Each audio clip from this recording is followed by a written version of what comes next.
ассалому алайкум бинандагони гиромӣ, барномаи ахбору мустақиман манзуратон мегардонем. Дар студия Қурбонзода. маротибаи шашум аст ки дар қалби тоҷикистони соҳиби истиқлол пойтахти кишвар барои дарёфти ҷоми раиси шаҳри Душанбе мусобиқаи байналмилалӣ оид ба гӯштингирӣ баргузор мегардад. ин навбат дар ин мусобиқаи бонуфуз варзишгарони 25 давлати ҷаҳон ба ҳам қувваозмоӣ намуда беҳтаринҳо бо ҷоиза ва мукофотпулӣ қадрдонӣ карда мешаванд. дастаи мунтахаби тоҷикистон ки дар он варзишгарони номвари ҷумҳурӣ шомиланд, барои иштирок дар ин мусобиқаи байналмилалӣ тайёрии ҷиддӣ мебинанд. омодагиҳо ҷиҳати баргузории ин мусобиқа дар пойтахти мамлакат дар сатҳи баланд қарор дорад. идомаи матлаб дар гузориши Юсуф Ғанизода. шукӯҳи варзиши миллии тоҷикон, гӯштини миллӣ гӯштингирӣ оламгир шуд. шашумин мусобиқаи байналмилалӣ оид ба гӯштингирӣ барои дарёфти ҷоми раиси шаҳри Душанбе варзишгарони 25 давлати ҷаҳонро ба ҳам меорад. 26 апрел қасри теннис. ин мусобиқаи пуршукӯҳ дар идомаи тантанаҳо бахшида ба ҷашни байналмилалии Наврӯз ва ба муносибати рӯзи пойтахти Тоҷикистон шаҳри Душанбе доир гардида беҳтарин паҳлавонон дар он ширкат меварзанд. омодагиҳо барои баргузории шашумин мусобиқаи байналмилалӣ оид ба гӯштингирӣ барои дарёфти ҷоми раиси шаҳри Душанбе дар сатҳи баланди ташкилӣ қарор дошта, он бо инобати роҳандозии мусобиқаҳои бонуфузи байналмилалӣ гузаронида мешавад ки далели таваҷҷӯҳ ва дастгириҳои ҳамешагии президенти ҷумҳурии Тоҷикистон пешвои миллат муҳтарам Эмомалӣ Раҳмон нисбат ба рушд ва оммавигардонии варзиш дар мамлакат мебошад. барои шашумин бор гузарондани мусобиқаи байналмилалӣ оид ба гӯштингирӣ барои дарёфти ҷоми раиси шаҳри Душанбе бо дастгирии раиси маҷлиси миллии маҷлиси олии ҷумҳурии Тоҷикистон раиси шаҳри Душанбе муҳтарам Рустами Эмомалӣ барои ҷоизаҳо $110,000 амрикоӣ пешбинӣ шудааст. ман аз синни 14 солагӣ ҳамин гӯштинро оғоз кардам. ман дар хурдӣ байни деҳа ба деҳа, ноҳия ба ноҳия ки гӯштингирӣ мешуд, мо рафта иштирок мекардем, гӯштӣ мегирифтем. ҳаракат мекунем ки парчами давлати худро баланд бардорем. дар ин мусобиқа омодагиҳо бисёр хуб аст. гӯштингирӣ гӯштини миллии мо буд ки ҳозир номгузорӣ ба сатҳи байналмилалӣ ки байналмилалӣ шуд, гӯштингирӣ шуд. гӯштингирӣ варзишгарони мо хеле маҳорати баланд доранд. барои машқу тамрин варзишгароро ҷалб кардагем ва қисми саҳар аз нисфи рӯзи поён қисми саҳар варзишгарон барои вазни худро омода кардан ба ҳамун вазнҳои интихобшудае ки онҳо интихоб шуданд омода кардан бисёр машқу тамрини махсус ки барои вазни худро поён кардан омода мекунанд. мо танҳо дар қисми бегоҳ машқу тамрини худро мондагим ба нақша гирифтагӣ ҳастем. дар ин мусобиқаи сатҳи баланд паҳлавонони маъруфи ҷаҳон байни мардон дар вазнҳои 65 кг, 78 кг, 95 кг ва ҷамъ 95 кг ва байни духтарон танҳо дар вазни то 70 кг барои мақомҳои ифтихорӣ бо ҳам рақобат менамоянд. ғолибони ҷойҳои аввал соҳиби $10,000, ҷойҳои дуюм соҳиби $5,000 ва мақомҳои сеюм сазовори $2,500 амрикоӣ мегарданд. дар заминаи таваҷҷӯҳ ва дастгириҳои ҳамешагии президенти ҷумҳурии Тоҷикистон пешвои миллат муҳтарам Эмомалӣ Раҳмон тамоми бахшҳои соҳаи варзиш дар мамлакат рушд карда, дастовардҳои варзишгарони тоҷик рӯз аз рӯз афзун мегардад. варзиши суннатии миллати тоҷик гӯштингирӣ низ ба таври бесобиқа муаррифӣ гардида шӯҳрати ҷаҳонӣ касб кард ва имрӯз дар тамоми ҷаҳон дӯстдорону ҳаводорони зиёд дорад. бовар аст ки ба хотири ҳимояи шарафи миллату давлати худ дар ин мусобиқаи байналмилалӣ паҳлавонони тоҷик аз худ маҳорати баланди варзишӣ нишон дода соҳиби ҷойҳои ифтихорӣ мегарданд ва ба хазинаи варзишии мамлакат медалҳои нав ворид менамоянд.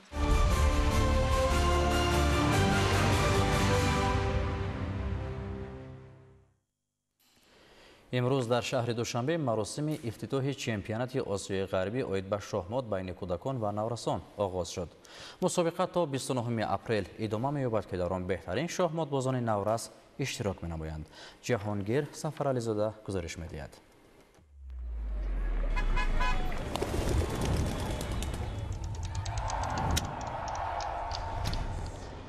бори аввал дар қалби Тоҷикистон шаҳри Душанбе чемпионати Осиёи Ғарбӣ оид ба шоҳмот баргузор мегардад ки дар он 430 варзишгар аз 14 кишвар иштирок ва байни ҳам сабқат менамоянд.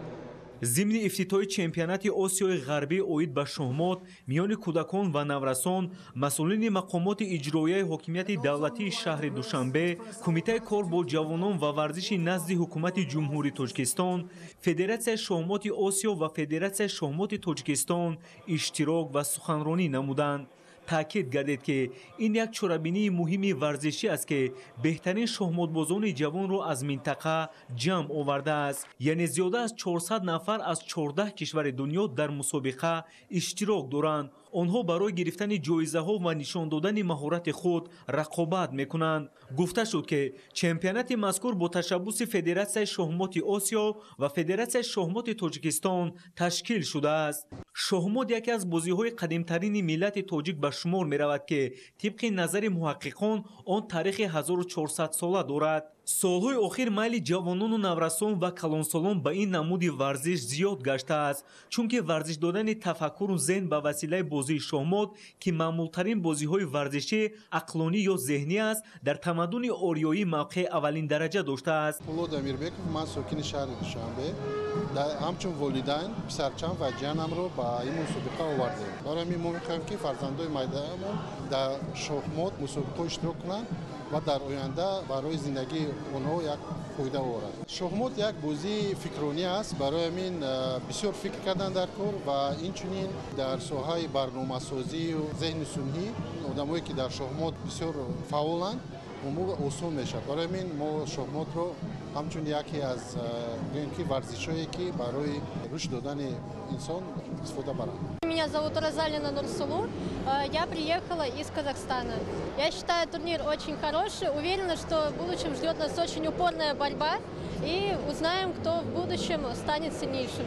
Первый раз, да, приехала. Мне уже очень понравилось. Даже вот с аэропорта. Здесь жители очень гостеприимные, дружелюбные. Всегда открыто общаются. یکی از اقدام‌های نظررس برای رشد این نوع ورزش تاثیر مثبت می‌رساند برگزاری مسابقه ورزشی ذهنی اوید به شهمات و ششکه برای دریافت جام پیشوای ملت میباشد. برای تربیت نمودن شهماتبازان بالیاقت در جمهوری سال 1992 فدراسیون شهمات تاجیکستان تأسیس یافت که عضو فدراسیون بین‌المللی شهمات میباشد. I am head of the delegation from India. من راهبر هیئت دسته هندوستان میباشم. این مسابقه برایم خیلی پسند آمد. سطح تشکیلیش درجه عالی میباشد. امیدوارم که این مسابقه برای دسته هندوستان با برار ختم می شود و همزمان برای تحکیم دوستی بین این نورسان مساعدت خواهد کرد. Thank you. Меня зовут Масатул Рахим. Мне 10 лет. Занимаюсь шахматами 3 года. Сюда я приехал с Алматы. Организация очень хорошая, мне все понравилось. Здесь всегда все светло, даже вечером. Гладышева Татьяна Николаевна, я тренер, гроссмейстер из города Екатеринбурга, из России. Я призвала девочку в турнир до 18 лет. Мы будем биться за призовую тройку. Очень все хорошо, мы очень довольны. И забота организаторов чувствуется. Таджикистан нам нравится, особенно видно теплые отношения. Здравствуйте, меня зовут Сахамбекова Алсу, я из Кыргызстана. Тут проводится чемпионат Западной Азии в Таджикистане. Впечатление очень хорошее, город очень классный, развитый. Мне очень понравилось. Организация, все хорошо, прям супер, мне очень понравилось.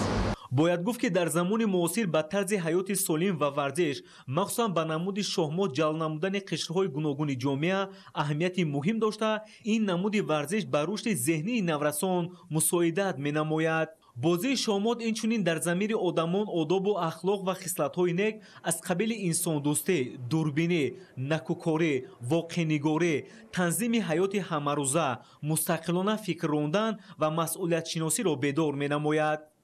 جهانگیر سفرعلی زاده، زین‌الدین جبار، شهر دوشنبه، اخبار.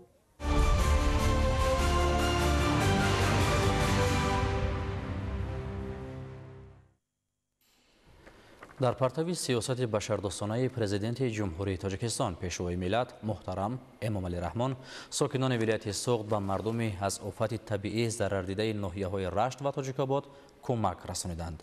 امروز کاروان کمک‌های ساکنان ولایت سوغد به محل ضرر دیده منطقه رشت وارد گردید. گزارش همکارانمان.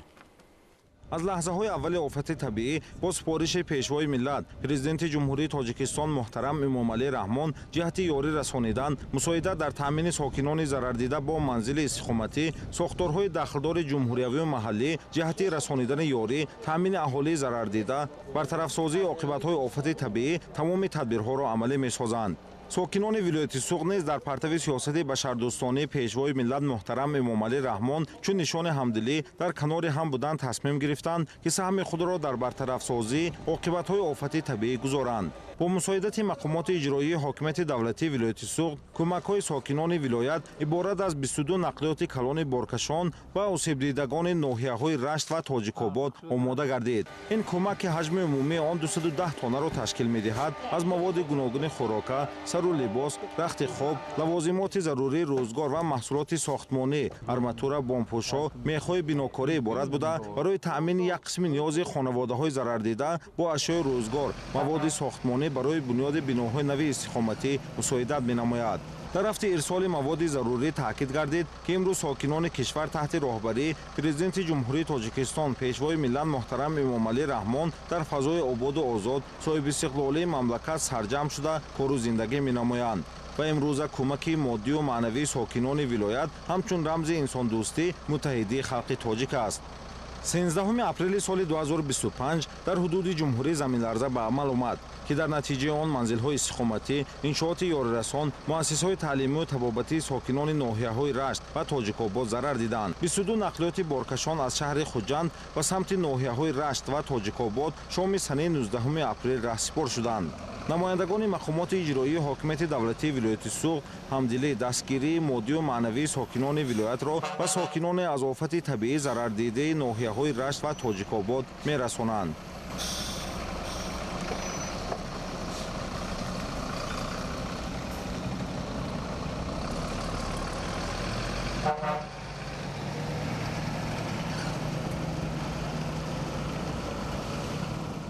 дар партави сиёсати башардӯстонаи президенти ҷумҳурии Тоҷикистон пешвои миллат муҳтарам Эмомалӣ Раҳмон аз номи сокинони вилояти Суғд корвони пур аз маводи гуногуни хӯрока, сару либос, лавозимоти зарурии рӯзгор ва масолеҳи сохтмонӣ иборат буда бо 22 мошини калони боркаш рӯзи 20 апрели соли 2025 барои осебдидагони заминларзаи ноҳияи Рашт ва Тоҷикобод ба минтақа ворид гардиданд.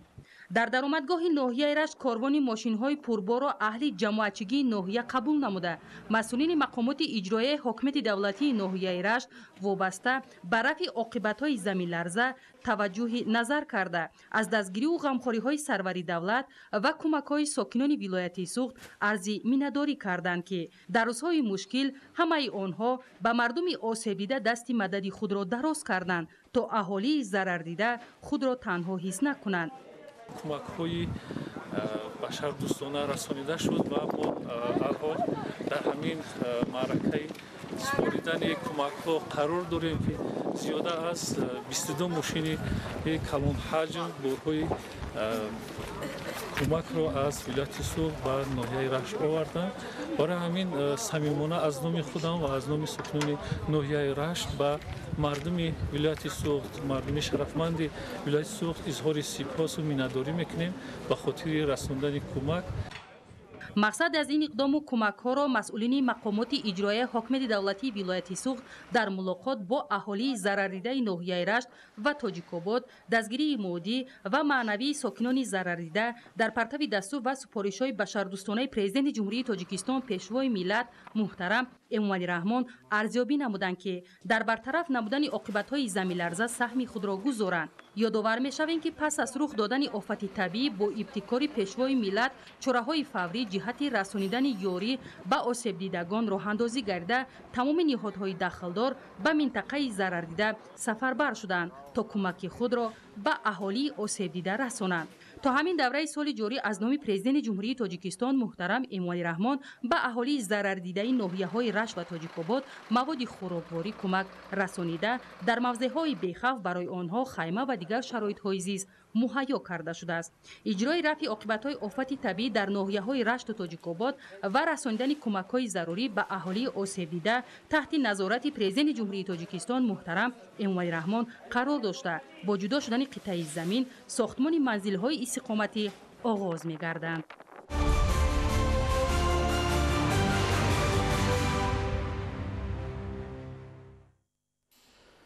ободонӣ дар маҳал. сокинони ҷамоати шаҳраки вахши ноҳияи вахш корҳои созандагӣ ва киштукори баҳориро тақвият мебахшанд. сол аз сол бо рушд ёфтани маҳал шароити кору зиндагии сокинон беҳтар шуда истодааст ки ҳамаи ин баракати истиқлол, сулҳу осоиштагӣ ва меҳнати софдилона арзёбӣ мешавад. идомаи мавзӯъ дар гузориши ҳамкоронамон. сокинони ҷамоати шаҳраки вахши ноҳияи вахш дар фазои осоиштаи ватани соҳиб истиқлоламон бо арҷгузорӣ ба тамаддуни ниёгон, фарҳанги рӯзгордорӣ ва анҷоми оинҳои неку писандидаи созандагиву заминистифодабарӣ имсол низ тантанаҳои ҷашни наврӯзи байналмилалиро бо риояи суннатҳои хоси он таҷлил намуданд. ба гуфтаи онҳо ҳамин гуна сарҷамъии аҳли ҷомеа дар чорабиниҳои гуногун ва ҳиссагузории дастаҷамъона дар раванди босуботи корҳои ободониву созандагӣ таи солҳои охир имкон фароҳам овардааст ки сатҳу сифати рӯзгори сокинон беҳтару ба талаботи замон ҷавобгӯ гардад.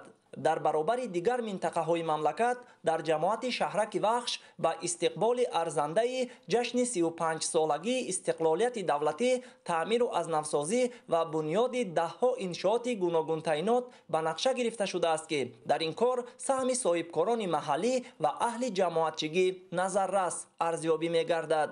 дар ҷамоати шаҳраки вахш барои 35-солагии истиқлолияти ҷумҳурии тоҷикистон аллакай хонаҳои баландошиёнае ки на кам аз 5 ошиёна баланд ба нақша гирифта шудааст. ҳамин сол ба истифода дода мешавад. дар идомаи корҳои созандагӣ баҳри боз ҳам ободу зебо намудани маркази ноҳия шаҳраки вахш дар баробари шинонидани ниҳол ва гулу буттаҳои ороишӣ дар шафати роҳҳо ҳамзамон ҷиҳати таъмини бехатарӣ барои воситаҳои нақлиёт ва пиёдагардон мутобиқи қоидаҳои роҳу нақлиёт канори роҳҳо панҷарабандӣ гардидааст. طبق اطلاع مسئولین بخشیده به جشن 35 سالگی استقلالیت دولتی جمهوری تاجیکستان در ناحیه وخش از نوسازی و بنیاد بیش از 250 انشاءات گوناگون تعیینات به نقشه گرفته شده است که تا به امروز قسمت از آن مورد استفاده قرار داده شده. در دیگر انشاءات بنیاد شونده کارهای ساختمانی ادامه دارد. طور مشاهده گردید با مقصد تامین طلبات عائله و بازار استعمالی با محصولات گوناگون کشاورزی ساکنان ناحیه وخش زمین خواجگی‌های دهقانی یاری رسان پرزیدنتی و قطعه‌های نزد حولگی را نیز مقصدناک استفاده می‌نمایند. طور ساکنان ابراز نمودند محض پایداری استقلال دولتی و صلح و آسایشتگی باعث رشد و پیشرفت تمام سمت و ساحه‌های خواجگی خلق مملکت بخصوص ساکنان ناحیه وخش گردیده است و آنها توسط مهنت نتیجه بخش و انجام اقدام‌های سازنده مرحله به مرحله به زندگی شایسته نائل گردیده ایستاده‌اند. اسماعیل صاحب نظریان، موسی نور محمد، ناحیه وخش، اخبار.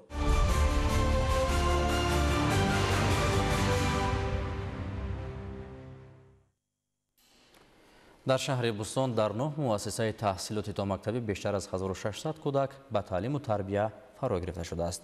آموزش در کودکستان‌ها با زبان‌های تاجیکی، روسی و انگلیسی به راه مانده شده برای تعلیم و تربیت مربیه‌های صاحب تجربه به کار جلب کرده شدند. تفصیلات در گزارش عبدالوهاب عبدالستار و الیاس باباجان. با نظرداشتی آنکه زینه تحصیلاتی تا مکتبی برای تشکل قابلیت ذهنی کودکان نقشی مهم دارد، در شهر بوستان ولایت سوخت تا سال 2030 بنیادی 4 کودکستان زمانوی به نقشه گرفته شده است. یکی در شهرک پلاس و سه دیگر در مرکز شهر در زمینه انشاء بیکارخوابیده ساحه معارف بنیاد و بعدی به استفاده دادن باز بیشتر از 1000 کودک به تحصیلاتی تا مکتبی فرا گرفته می شود.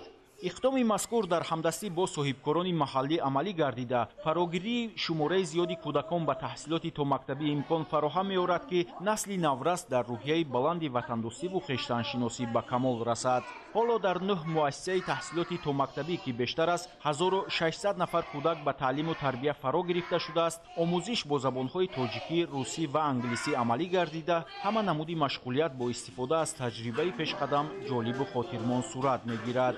در اساس برنامه و نقشه‌های تعلیمی وزارت معارف و علم جمهوری تاجیکستان همساله مربیه‌ها کورس‌های مخصوصی بازآموزی را ختم می‌نمایند. таъмиру навсозӣ ва муҷаҳҳазсозии кӯдакистонҳо бо аёният ва воситаҳои техникӣ низ аз ҷумлаи тадбирҳоест ки ҳамасола дар доираи нақшаи чорабиниҳо бо мақсади беҳтар намудани шароити таълиму тарбия аз ҷониби мақомоти иҷроияи ҳокимияти давлатии шаҳри Бӯстон амалӣ карда мешавад. дар ширхоргоҳ кӯдакистони рақами 4 афсонаи шаҳри Бӯстон таълиму тарбия тибқи барномаи рангинкамон ба роҳ монда шудааст. дар муассиса 14 гурӯҳ фаъолият дорад ки аз он 5 гурӯҳаш бо забони русӣ фаъолият мекунад. аз тарафи мақомоти иҷроии ҳокимияти давлатии шаҳри Бӯстон иншоот ки аз 2 ошона иборат аст. тирезаҳои чӯбин ки дошт ба пластикӣ иваз карда шуданд. ҳоло бошад 480 нафар кӯдакон ба таълиму тарбия фаро гирифта шуданд. ташкили маҳфилу баргузории машғулияти гуногун дар муассисаҳои таҳсилоти томактабии шаҳри Бӯстон аз ҷумла дар кӯдакистонҳои рақами 1, 4, 10 ва 13 аз он шаҳодат медиҳад ки аз ҷониби масъулин ба ташаккули қобилияти зеҳнии кӯдакон таваҷҷӯҳи бештар зоҳир карда мешавад.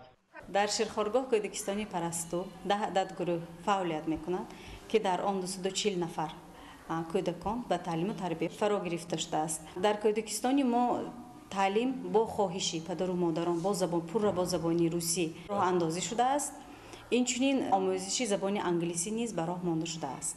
барои ба кӯдакистон фаро гирифтани боз ҳам теъдоди зиёди кӯдакон имконият ҳаст. кӯдакистон барои 320 нафар тарбиятгирандагон пешбинӣ шудааст. мо ҳаракат карда истодаем ки кӯдаконро дар рӯҳии ватандӯстиву хештаншиносӣ тарбия намоем. дар робита ба амалӣ намудани барномаи давлатии рушди соҳаи тарбияи томактабӣ дар ҷумҳурии Тоҷикистон барои солҳои 2020-2025 ҷиҳати дастрасии бештари кӯдакон ба таълиму тарбияи томактабӣ ҳамзамон дар назди 9 муассисаи таҳсилоти умумии шаҳри Бӯстон марказҳои инкишофи кӯдак бо фарогирии қариб 300 кӯдак таъсис дода шудааст. ҳамаи марказҳои инкишофи кӯдак бо аёният ва лавозимоти зарурии таълиму тарбия таъмин мебошанд. абдуваҳоби абдусаттор, Илёс Бобоҷон, шаҳри Бӯстон, ахбор.